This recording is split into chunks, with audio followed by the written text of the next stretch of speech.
उसके सुनहरे बाल और हमेशा मुस्कुराता चेहरा, पॉलियाना 10 साल की बच्ची थी जो खुश थी।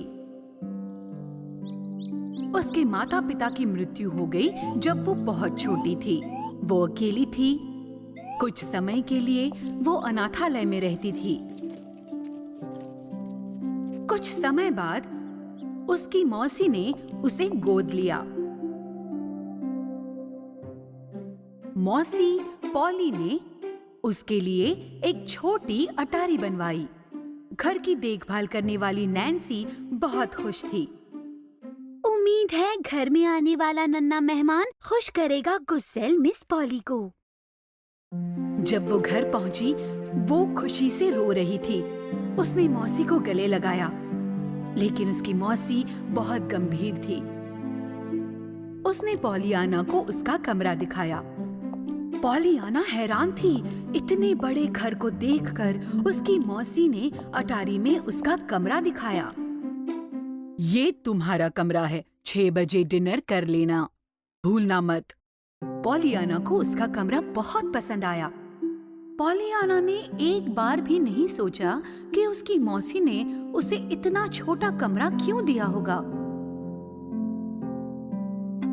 मिस पॉली डिनर करने आई, लेकिन पॉलियाना वहां नहीं पहुंची थी। ये लड़की कहाँ है? मिस पॉली, मैं उसे बुलाकर ले आऊं? नहीं। खाने के बाद पॉली ने कमरे में जाकर देखा तो वहां कोई नहीं था। वो बगीचे में गई और उसने माली से पॉलियाना के बारे में पूछा। माली ने एक चट्टान की ओर इशारा किया। वो वहां ऊपर थी। नैन्सी दौड़ते उसके पास गई और उसे वापस घर ले आई। कैसी भी स्थिति हो, पॉलियाना हमेशा खुद को खुश रखती थी और नैन्सी को इस बात की हैरानी होती थी। उसने पूछा कि इसका राज क्या है। खुश रहने का खेल मेरे पिता ने सिखाया। एक महिला ने एक बार हमें बैसाखी भेजी थी। जब मैंने पूछा क्यों, उसने कहा कि जब तक वो हमारे पक्ष में है, हम खुश हैं कि इनका इस्तेमाल नहीं करना पड़ेगा। उस दिन की वजह से जब भी मैं और पापा परेशान रहते, हम उस दिन के बारे में सोचते और हमें खुश रहने का कारण मिल जाता। आगे शाम को पॉलियाना अपने कमरे में बहुत तेज रो रही थी। पापा, जो परियों के साथ रहते हैं, आप जानते हैं कि मैं कोशिश कर रही हूँ, लेकिन अगर आप अटारी में, वो भी अंधेरे में, बिल्कुल अकेले हो, तो आपको भी परेशानी होगी। अगले दिन पॉलियाना बगीचे में गई और उसने मौसी को गले लगाया। मौसी, प्यारी मौसी, आज सुबह मैं जिंदा रहने के लिए खुश हूँ। क्या हम सुप्रभात ऐसे कहते हैं? ये कहने के बाद पॉली वहाँ से चली गई। दूर से देख रहे माली बहुत भावुक हो गया।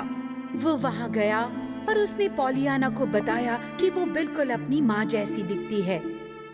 माली उसकी माँ को जानता था। ये सुनकर पॉलियाना खुश हो गई। समय बीतता गया और उसकी जिंदगी अब बेहतर थी। वो अपना नाश्ता करती और फिर सीधे उसकी मौसी के साथ उसका होमवर्क करती और लंच के बाद 6 बजे तक खाली समय रहता था। वो घर के लिए खाने पीने की चीजें भी खरीदती। उसने एक दिन एक काले कोट पहने हुए आदमी को देखा जिसने सिलेंडर के आकार की टोपी पहनी थी। हालांकि उसने उससे दोस्ती करने की कोशिश की, वो कुछ समझ नहीं पाई वो आदमी उससे क्या कह रहा था। कुछ समय बीत चुका था और उसने फिर से उसी आदमी को देखा। उसने फिर से उससे बात करने की कोशिश की। इस वक्त उसने भी उससे बात की। नैन्सी सदमे में थी क्योंकि हालांकि आदमी, मेरा मतलब है मिस्टर पेंडल्टन, बहुत धनवान थे। वो अकेले थे और किसी से भी कभी भी बात नहीं करते थे। अगले दिन वो कमजोर कुत्ते के साथ घर गई। मिस पॉली ने भी कुछ नहीं कहा। लेकिन उसके अगले दिन वो एक लड़के को घर ले आई और उससे मिस पॉली बहुत नाराज थी।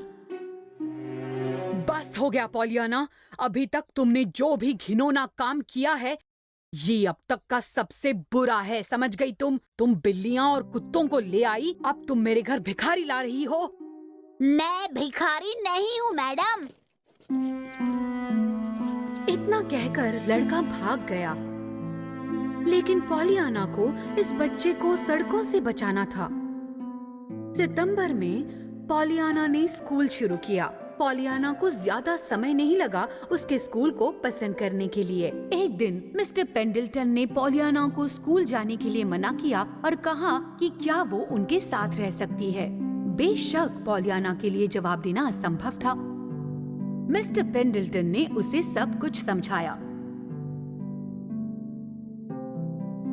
जब मैं जवान था मुझे तुम्हारी माँ से प्यार हो गया था। मैं उनसे बहुत प्यार करता था पर वो मुझसे प्यार नहीं करती थी। फिर बाद में उसने तुम्हारे पिता से शादी कर ली और वे शहर से दूर चले गए। उस दिन से मिस्टर पेंडल्टन अपने आसपास की दुनिया के प्रति परेशान रहने लगे। उनका चेहरा हमेशा दुखी रहता था, लेकिन पॉलियाना अपनी माँ की तरह दिखती थी, जिसकी वजह से वो बहुत खुश रहने लगा था। हर समय पॉलियाना के होने की वजह से उसके पास जीने का एक कारण था।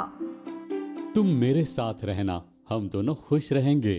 तुम मुझे अपने पिता के रूप में देख सकती हो और मैं तुम्हें एक बेटी की तरह। पर उसकी मौसी ने कभी जताया नहीं, लेकिन वो उससे प्यार करती थी और वो अपनी मौसी के बिना नहीं रहना चाहती थी। वो नहीं जानती थी कि उन्हें कैसे बताए। अंत में उसे एक उपाय मिला। वो चाहती थी कि जिमी को मिस्टर पेंडल्टन ले जाए, क्योंकि उसकी मौसी ने उसे मना कर दिया था। और इसी तरह दोनों मिस्टर पेंडल्टन और जिमी खुश होंगे और इस वजह से वो उनसे मिल सकती है। मिस्टर पेंडल्टन ने अगले सप्ताह आने के लिए कहा।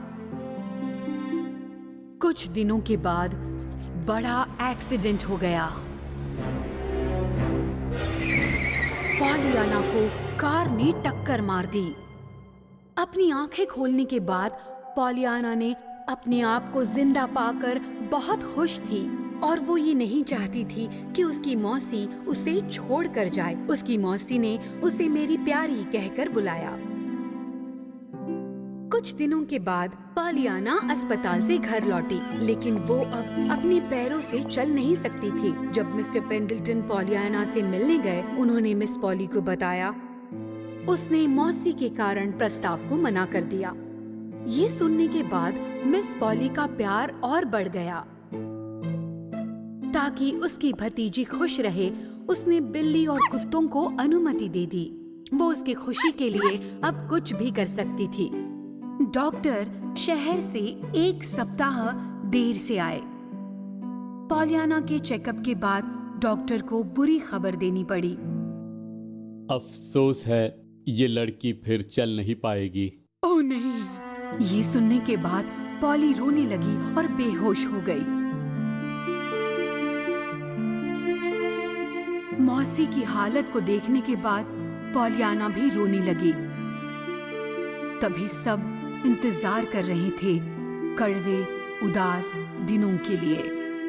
हर कोई अपने आंसू बहा रहा था। पॉलियाना ने ग्लैड गेम के बारे में बताया। पॉलियाना को खुश करने के लिए मिस्टर पेंडल्टन ने जिमी को गोद ले लिया। जब पॉलियाना ने खुशखबरी सुनी, वो बहुत खुश हुई। मिस पॉली को विश्वास नहीं हो रहा था कि वो अकेली ही थी जिसे ग्लैड गेम के बारे में नहीं पता था।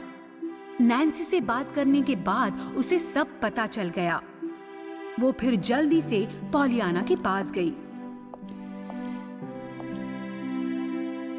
तो खुशी का खेल, अब से हम इस खेल को एक साथ खेलेंगे।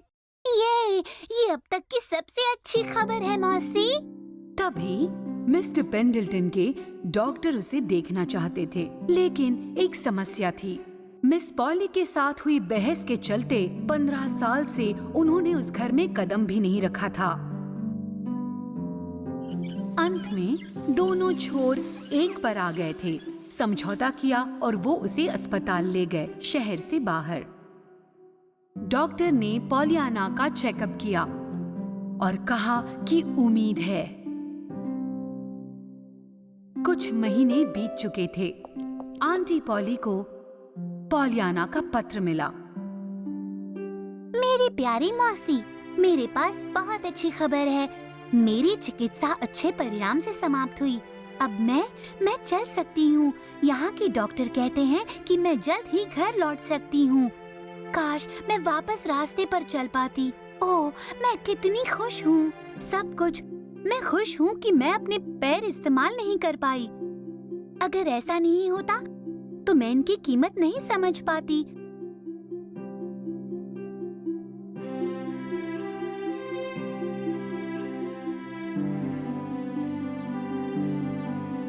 आपसे जल्द मिलने की उम्मीद है। आपकी प्यारी पॉलियाना।